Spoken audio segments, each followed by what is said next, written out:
the meerkats are, 5 of them are out over there. Some of them are doing their,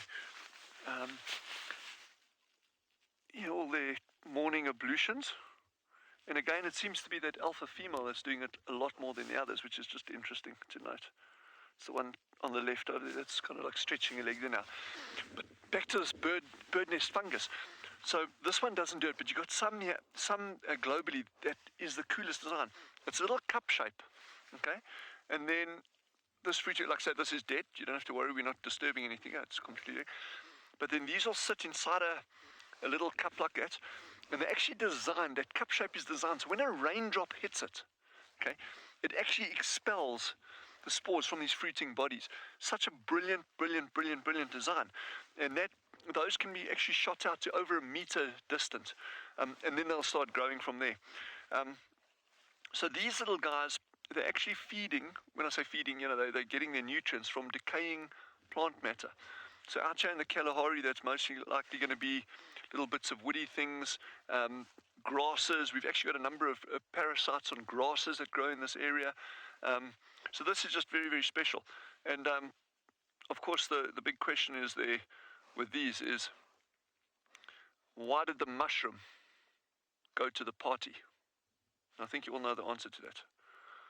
But yeah, this is a really cool example of one of the different fungus species that we get out here. And we've got lots of different kinds of fungus. And hopefully over the next couple of days, I'll be able to show you some other ones called bracket fungus. Although we're not in the growing season now. The growing season for these is when there's been a lot of rain and the sand is very moist.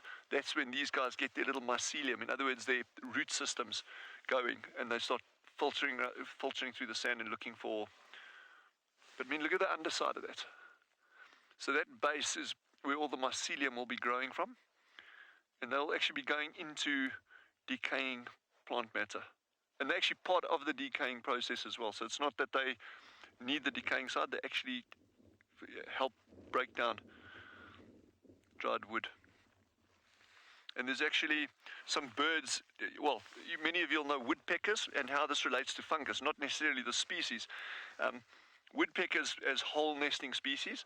There's some really good work that's been done in the United States on woodpeckers as what we call keystone species. Remember, we've mentioned keystone species before.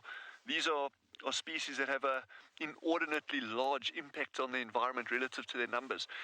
And the work that was done in the United States on woodpeckers is quite interesting because they're looking at woodpeckers as being keystone species, not because they're going out there and chopping down huge trees, but what happens is because they're feeding on caterpillars and worms that are, and boring larvae that are, wood boring larvae, no larvae are boring, but they're feeding on these larvae that are in decaying wood. And because you get like a lot of fungal spores around those decaying points on the wood, the woodpeckers go there, they're gathering these spores around the beak, and then they go off and they start pecking at other trees. So they start spreading these spores from tree to tree. So it's not a bad thing, it's a brilliant thing, it's very good, it's healthy for the forest, creates diversity, but just shows these fungus have got multiple ways of actually spreading, and there's actually many of them.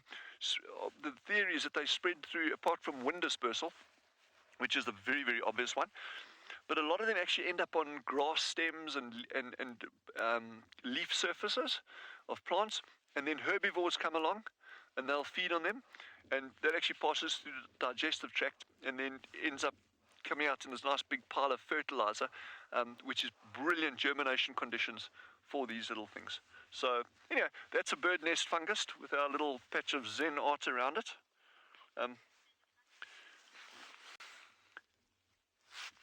But yeah, I'm just going to spend a little bit more time with these meerkats and just see what they get up to.